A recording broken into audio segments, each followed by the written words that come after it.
Welcome back to Horn and Fin Outdoors, and thank you for coming to watch my unboxing, setup, installation, and review of the SPYPOINT G-36 trail camera.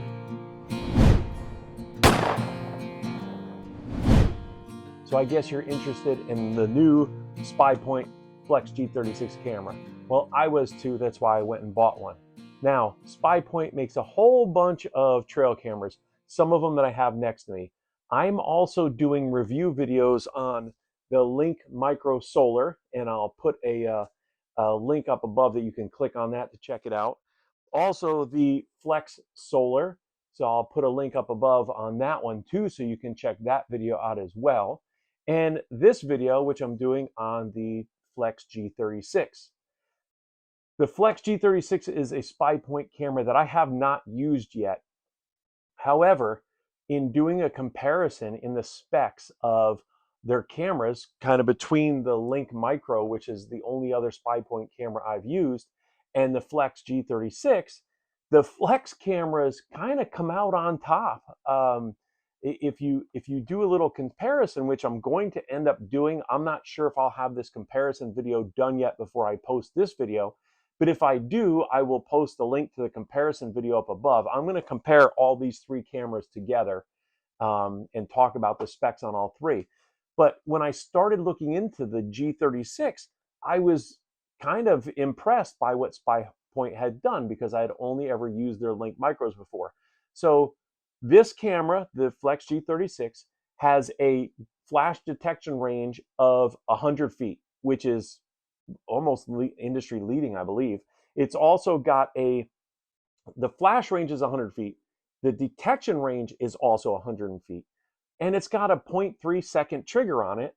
And now with SPYPOINT, one of the things I did not like in their cameras is that you were only allowed to use, you could only do a video, or I'm sorry, you could only do a photo, you could not do a video. But the Flex cameras, they will do a photo and a video. So that is another feature that I liked about these SPYPOINT Flex cameras. They record video in full HD, and their pictures are 36 megapixel, which is pretty darn good quality for a trail camera. One of the other interesting things about this trail camera is that when I was reading the box on it and looking into what SD card to use, you can use up to a 512 gigabyte micro SD card in this camera. Most other trail cameras you're going to find only allow you to use a 32 megabyte micro SD card or regular SD card. So 512 megs is a lot of data. That is a huge amount of pictures and videos you can store in this camera before you have to go and swap out the card. So when I actually picked it up at the store and looked at it, it's a little bit bigger than the Link Micros, but it's also smaller than the Tacticam Reveals. So it's kind of in the middle there. But it looked like a decent trail camera. So I figured I'd buy it and check it out. So what I'm going to do in this video is I'm going to unbox this thing. I'm going to go through you with the setup of it, downloading the app onto your phone or your computer, setting up your account, setting up this camera, deploying it in the woods, and getting it sending pictures to your phone or your computer, whichever you choose to use. So let's get started on this thing and let's get it unboxed and see what's inside.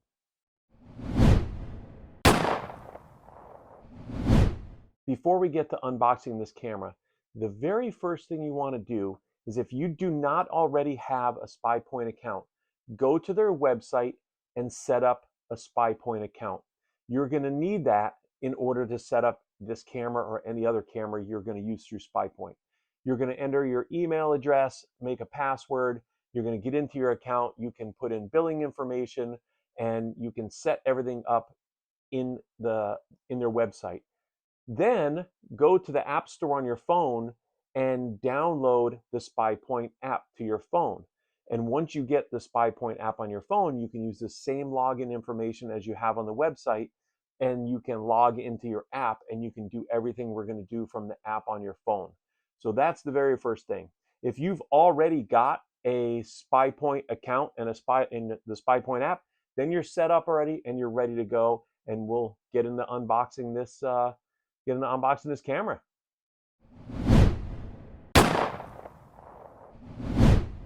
Okay, so let's open it up and let's see what we got in the box here.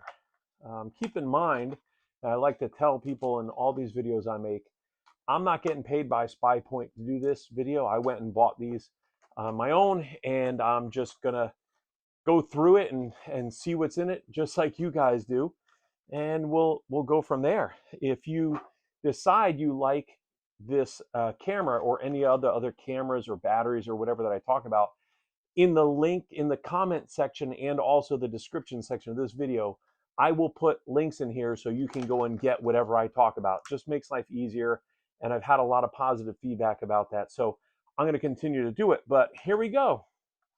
I got this thing out of the box. The camera is in the packaging here. There's the camera itself. Now, inside the box is also, I don't know what this is. We're going to find out together. There's a strap for the camera. I'm going to show you what I use instead of a strap. I'm not a big fan of the straps, so when we get to the deployment section of this camera, I'll show you what I use. There's a little instruction manual, and there is the antenna for the camera right here. Now, let's start with this, the instruction manual. I can't stress enough how important it is for you to stop right now and browse through this little booklet. Go through the booklet, find out exactly what you're going to be doing before you do it. It just helps things go a little bit quicker. There's a lot of good information in this booklet as well as any other booklet from the other manufacturers too. I see people post questions all the time in Facebook groups that could be answered if they would just take a couple minutes and look through this book. So what I'm going to do right now, since I have never used one of these cameras before, I'm going to take a second. I'm going to look through this booklet. I'm going to grab a beer and have a drink while I'm doing it, and just kind of browse through and make sure that I'm on the right track with setting this camera up, and it's like the other cameras I've used from SPYPOINT. So let's take a second, look at the book, drink a beer, and we'll go from there. Okay, well, that wasn't so tough now, was it? There's a little bit of good information in there about setting this up. And what we're going to do first is we're going to take this little red cap off. And I found out what this little dew flicker was for. This is actually a seal for the antenna, which I think is a pretty good idea. I'm not going to put it on there right now just because this is a quick setup video. We're going to screw the antenna on. Now, when you put these antennas on, it's important to be careful. Spin it until it gets tight and snug, but don't keep wrenching it, okay? There's a possibility on any camera that you can break off the little connector inside. So it's got to be snug. It'll be firm on there. It won't flop over, but just don't keep wrenching on it. We're going to open up the battery compartment, and what you're going to see inside is there are a couple buttons, which is very simple. There's a format button, which you're going to use to format your SD card when we put it in there. There's a test button, which you use to send yourself a test picture when you're setting the camera up, which is a feature that I love in this camera. When you're setting this camera up, you can hit that test button, make sure everything's right, make sure the camera's aimed correctly, and it's sending and you're receiving pictures to your phone. And then there's just an on and off button. There's a few status symbol lights in there. One of them is the battery. It's going to tell you how much battery power you have. The other one is your signal light. It's going to tell you what your signal level is that the antenna is receiving. And then you also have, like SPYPOINT always does, a status light. If you look in the bottom of the battery tray door, there is codes in there on how to read what the status light is doing. So if the status light is flashing red, it'll tell you what that means. If it's steady green, it'll tell you what that means. So it's good information to have. You can also pull out the battery tray. We're going to talk about powering this camera in a second. And then there is the little tab on here where your SD card goes, and we're going to pull that little, oh, there we go, pull that little tab out. So let's talk about SD cards first. SPYPOINT tells you to use a class 10 high-speed micro SD card up to 512 gigabytes of storage. So what I'm going to put in this camera right now is a SanDisk Ultra Plus. It is 32 gigs. And this card is a card that I use in like my GoPros when I'm filming stuff. But it is a class 10 and it is 32 gigs. So it has not as much storage capacity as a 512, but for me right now, this is going to be what I'm going to use to set this camera up with. The micro SD cards are very easy to insert into these cameras. You just put it in the little slot there. It's going to go upside down, I guess. Put it in the little slot and push it in until it clicks. You'll hear a little click, boom, it's in and ready to go. You're all set. I choose to format my SD cards in a computer before I put them in the camera. However, if you don't do that, this camera has a format button that you can push the button on here and it will format the SD card in the camera. When you format the SD card, it erases everything that's on the camera. So remember that if you've got pictures on it. But you need to format the SD card either in your computer or in the camera before you start using it, especially if it's a brand new card. What that formatting does is that sets up this SD card to be ready to receive the data and be able to also transmit the data back out again when you're sending your pictures to your phone. So it's a very important step in the process that sometimes people forget. So now that we've got that in there, and let's talk a little bit about powering your camera. The battery tray will hold 8 AA batteries. You are probably aware how expensive AA batteries are, especially if you're like me and live in a cold weather climate where you need to use lithium batteries because a regular alkaline battery goes dead quicker in cold weather. So for me, being in the Northeast, we get cold temperatures and I need to use alkaline batteries. They are crazy expensive. So what I've chosen to do for this camera is I am going to use one of these SPYPOINT LIT22 batteries. It's a lithium ion battery. The capacity in the battery, I believe, is like 5.7 amp hours, something like that, which is quite a big capacity. It has more capacity than using the AA's. However, the best thing about this battery is when the battery dies, you just recharge it and put it back in the camera. Or have a spare battery, which is what I usually do, and then just swap the battery out with a charged one and take it home and charge it. Now, these batteries are approximately $50. I did a review quick on these batteries. I'll put a link to that up above in the upper right-hand corner of this video. And also, if you want to buy one of these batteries, it will be in the links in the comment and the description of the video. I've already taken this battery and charged it all the way up, so it's ready to go. And the battery pack just pretty much replaces your AA's. While it's more expensive to purchase than your AA's, you're going to make up for it in the long run. You just keep recharging it and using it over and over again. What I usually do with a battery like this is I'll write the date I buy it on the back of the battery so I know how old it is.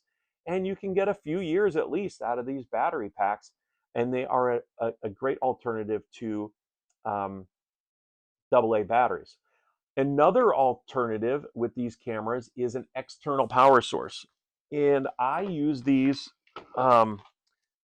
battery boxes. I almost dropped it. It's a solar battery box by HME.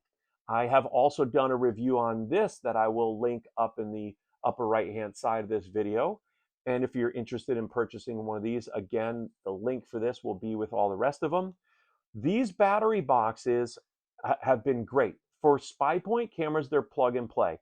So all you got to do is take it home, charge it up overnight. Once it's charged, you just take this plug and it will go into the back side of the camera. There is a little cover there. You can pull that cover down. That opens up the port where you can plug this camera into.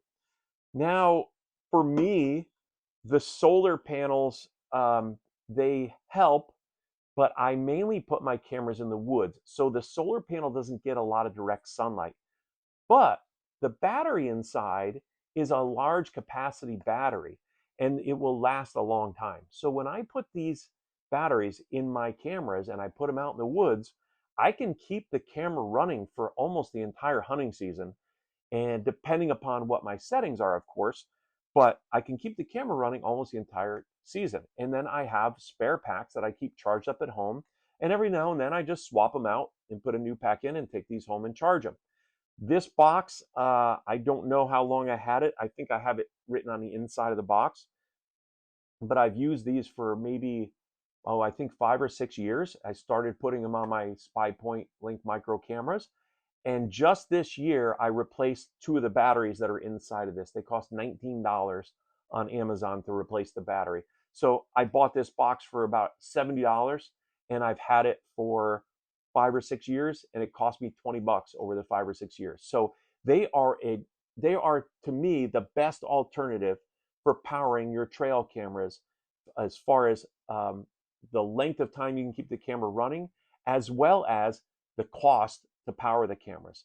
So if you're going to look at powering your cameras, and it all depends on your application and where you're doing and where you're going to put your camera, to me, the worst option is AA batteries.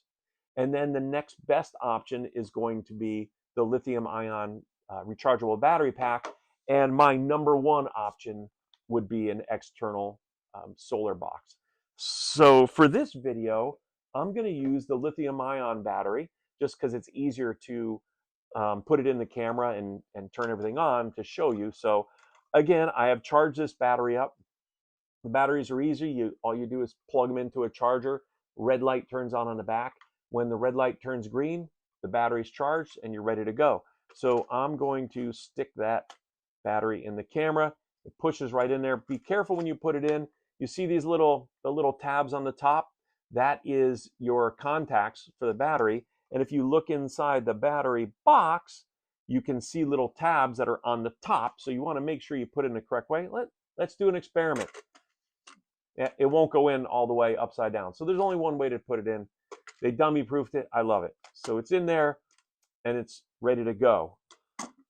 What we're going to do next is we are going to take the camera. We are going to connect it to the app. I'm going to show you how to add the camera, and then we're going to turn it on and get it running. So let's take a little quick break and we'll get right to that.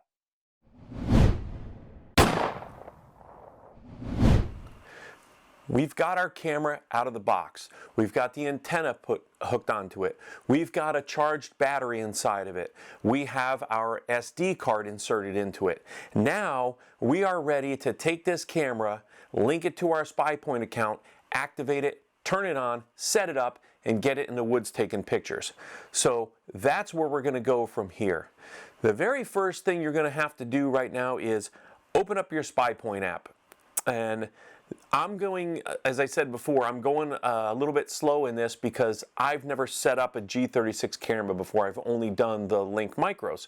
So we're going to try and set this up together. Now, when your app opens up, you want to go to the home screen. On the bottom left, you can click cameras, and that will take you. You can see I only have one camera listed in here, but that's the camera I've got activated. On the bottom right-hand side, you see the little plus sign. So we're going to click that little plus sign. It tells you to select the device model. So we're going to select a Flex G-36. That's what we're setting up, the Flex G-36. Hit done, hit next. Device identification. Now here's 2 different options. You can either select scan, or down below it, you can select enter the code manually. I'm going to select scan, and it's going to pull that up, and out on the inside of the door on this thing is a QR code. And I'm going to hold my camera out in front of that QR code, and it's not going to recognize it. And I had problems with this on the Link Micro. I believe it's because I'm recording my screen at the same time for this video. So since I'm recording the screen, I think it's messing with that QR code. So I'm going to enter it manually. It's going to take me a second here. At least I can read this one. I don't need glasses to do it, but I'm going to enter the code in, and I believe that's an I. Once I enter the code in manually, it's going to be, see the little next pops up in there, and I click next, to ask you to referred. If you have a promo code, I don't have either of those, and I'm going to select activate my device. Now, congratulations, your device can now be turned on. It'll take a few minutes to connect and start working. I'm going to click see your devices, and now what happens is it added another camera to my list, but it's saying that the camera has not reported in yet. It may take a while. That's because I have not turned this camera on yet. So what I'm going to do is I'm going to turn that camera on. Let's see something here. I'm going to turn that camera on, and hopefully where I'm sitting inside it's going to get a signal. I'm not sure. I may have to take it and put it outside, but I turn the camera on and I'm going to let it kind of go through its thing here and see if it connects to the app. So let's give that a second to get working and let's see what happens. Well, that didn't take too long. It only took about, maybe a minute or two, and the camera got a signal. I was able to get the camera to pop up on my app, and the lights, what happens is when you turn the camera on, there's going to be a lot of lights flashing. And then once everything is all set, everything goes dark on the camera.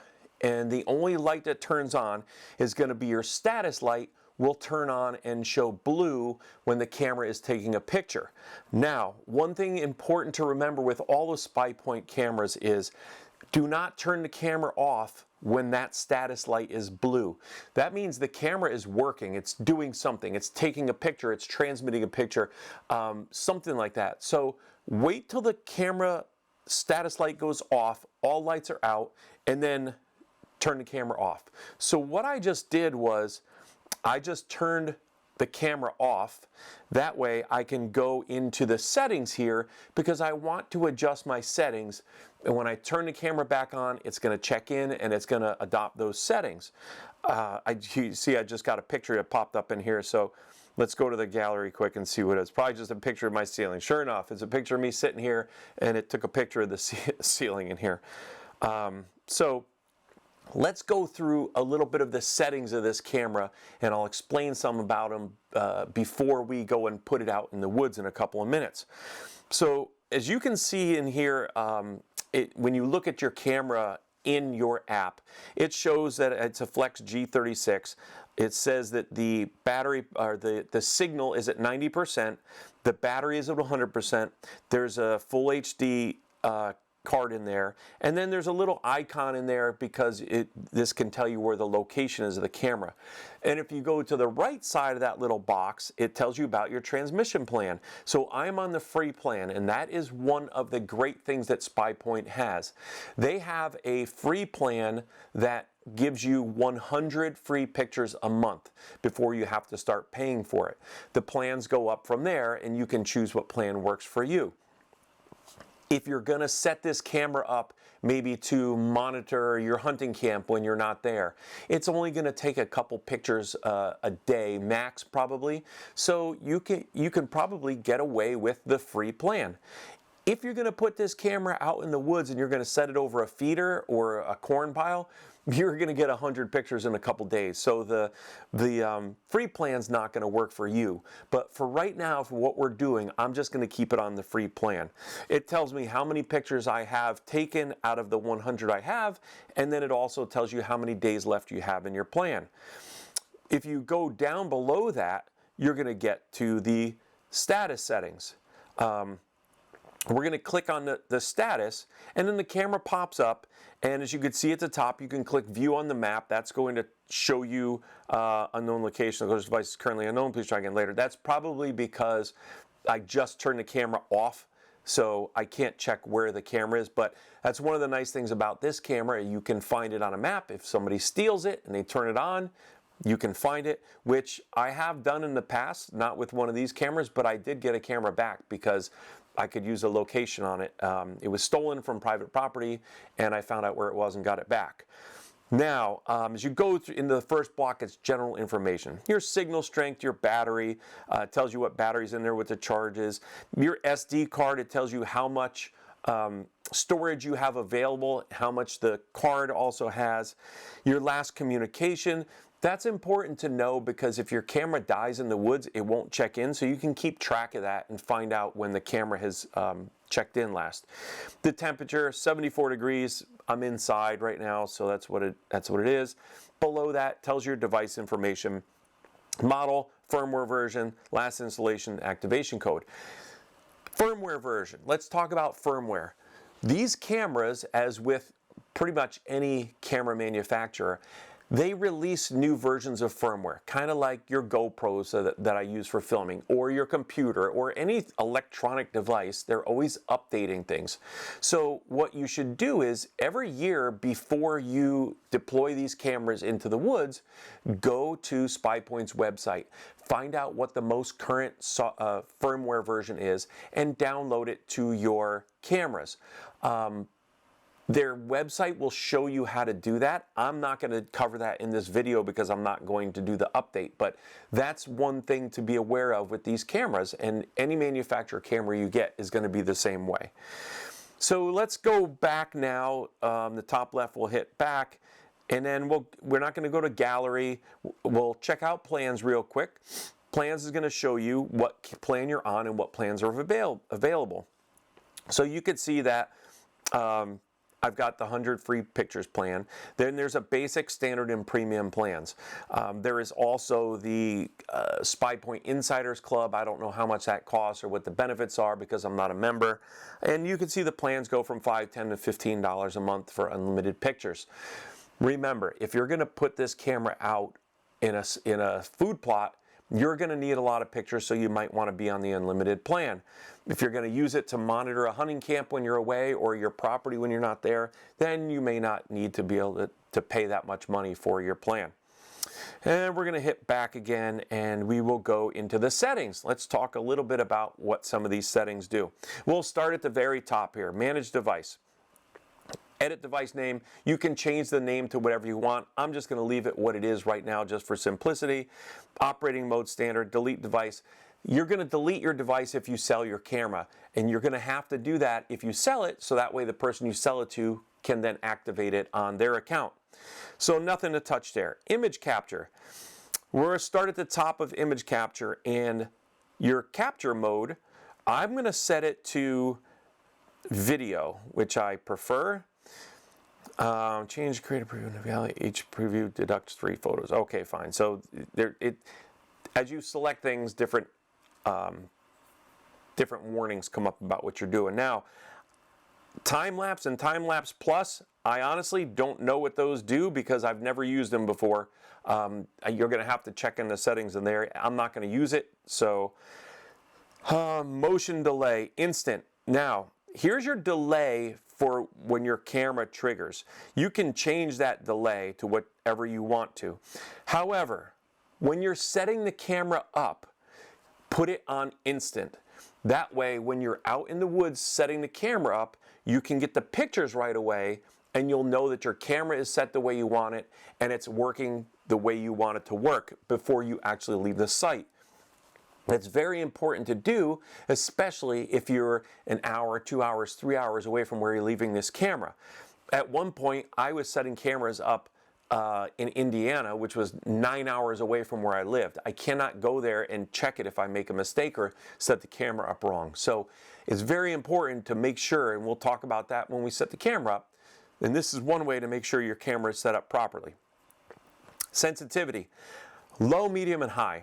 I recommend leaving that at medium sensitivity to start with, and you may need to adjust your sensitivity in your camera as you fine-tune it when it's in the woods, but for me, I'll just leave it at medium. Then we'll go to cellular setup, daily sync time.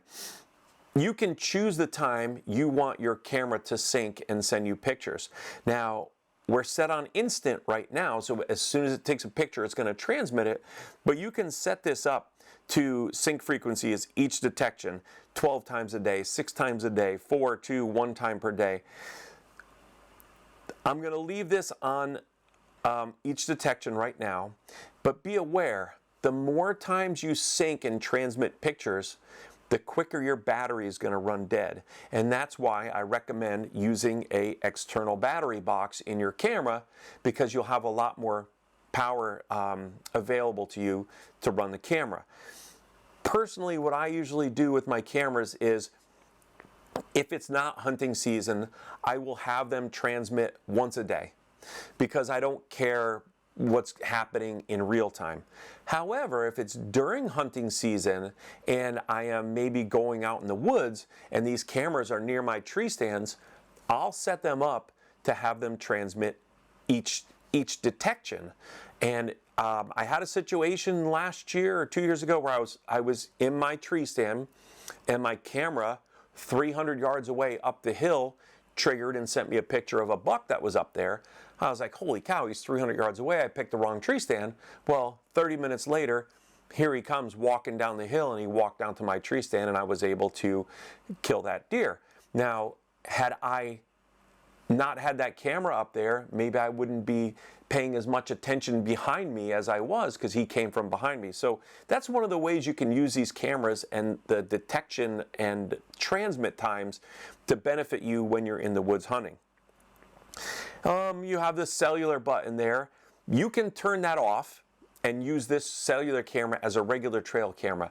I don't know why you'd want to do that, but you can do it if you don't want to pay for your plan. And then the button on the bottom, take a photo or video at next sync. I like to leave that on, because when I set my cameras to sync once a day, I like it to send a picture.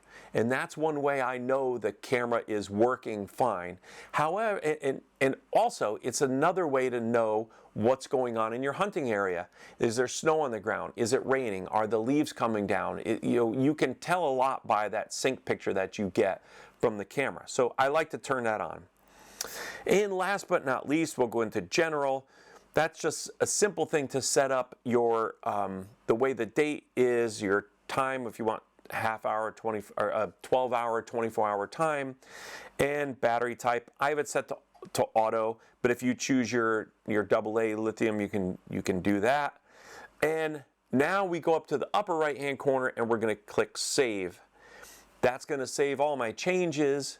And now when I turn the camera on and it checks back in again, it is going to incorporate those changes into the camera, and the camera should start working the way it's supposed to start working by the settings I chose.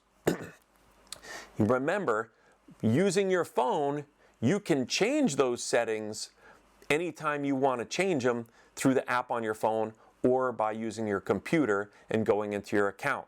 So that's one of the great features about these cameras, is you don't have to go to your hunting spot all the time. You can do everything remotely, and you're disturbing your property less, you're leaving less scent behind, and it's a better way to get out there and monitor your property or monitor your hunting spot without having to blow it up to go in there and change out a memory card or something.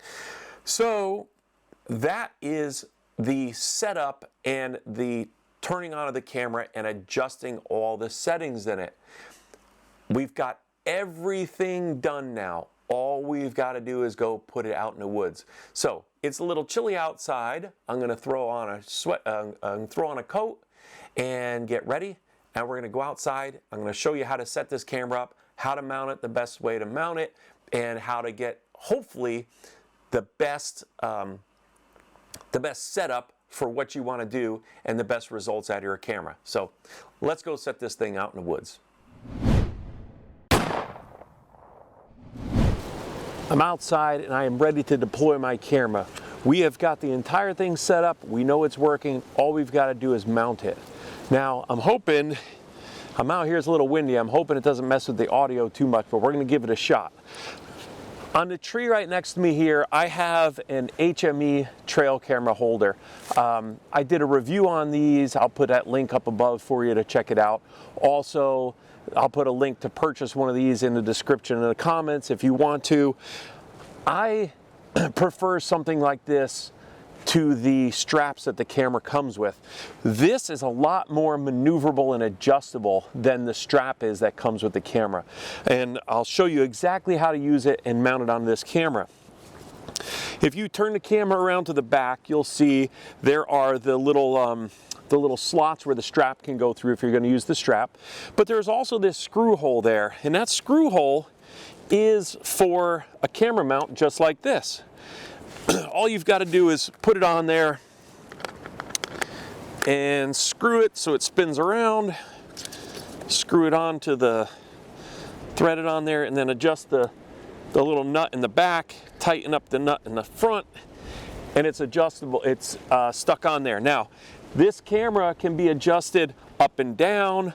I can rotate it. I can turn it by adjusting the mount in the tree. So it's a lot more maneuverable and adjustable than just using the plain old strap. That's why I like using this thing. So we've got it mounted to the tree, quick and easy as you can tell. Some tips for mounting this thing. Most of us are using these to monitor deer. Whatever you're gonna be trying to capture in the camera, what you want is that object to be about within 25 feet of the camera. So it's about 10 steps. So if you're setting it up along a trail, you want to go less than 10 steps off the trail to mount the camera. Also, for an animal like a deer, you want the center line of this camera to be kind of the center line with where the deer's body is going to be wherever you're setting this camera up. That's going to maximize your trigger and center the trigger area where the animal is, and it's going to be a lot more reliable when you have it in the woods. Most of the time when I set my cameras up, I go about 2 to 3 feet off the ground, and I try and mount them horizontally looking straight out. Some people, because they hunt on public land, they don't want the camera stolen, they mount them up in the trees looking down. To me, that's not bad if you're on a feeder or a corn pile, but what you're doing is you're greatly reducing the trigger area because you're shooting it at the ground. When you shoot it straight out, you're going to get a lot more distance on your trigger than you normally would if you're shooting it straight to the ground. So the SPYPOINT recommends this, and that's the same on any camera. You want to try and set that trigger up so it's shooting straight out at the level with whatever you're trying to catch is in, and you're going to have the best results there. Now that we've got it set up in the tree, we're going to go back into our SPYPOINT app again. I'm going to open this up here. We're going to go back into our SPYPOINT app again and have the camera set up and ready. So all I do is turn it on, and what we're going to do is we're going to get this camera, let it do its thing. It's going through its process right now of setting up and finding a signal. And it may take a minute or so, but we're going to let that camera set itself up, get ready to go, and we're going to send a test picture and make sure everything's working good. Okay, well, everything's on. All the status lights are green. The green light up top is flashing. I'm going to hit the test button and see what happens. Hopefully that's going to send me a test picture to my phone. I'm not sure if it does it.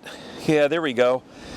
I waited till all the lights went off on the camera, and then I hit the test button, and now the lights came on, the status light is blue, and it looks like the camera's doing something. So I'm going to look in my gallery here. Now, a tip for when you're looking in your phone, when you're going into your gallery, if you swipe down, it's going to refresh the gallery. As you can see, nothing has come up on my camera yet, but there should be a photo on the way, or a video or something. I think it's set to video and photo, but it's still doing something in there now. I can see the lights are back up to full green. Oh, there we go. I just got a picture in. So I swipe down, and you can see the pictures there, and I can click on the picture, and I get a picture of me talking to you. So it looks like we're set up and running, which is absolutely fantastic. So it was quick and easy to set up. Then all I would do now is close the bottom and latch it. I'm all done. It's in the woods, and hopefully we're going to get some good pictures. So thank you for coming along. I really appreciate you following along with this This video, I know it's kind of long, but it's sort of involved, and I wanted to go slow to give you the best information that I could. Remember, if you want to purchase one of these for yourself, the links are going to be in the comments and also the description of the video.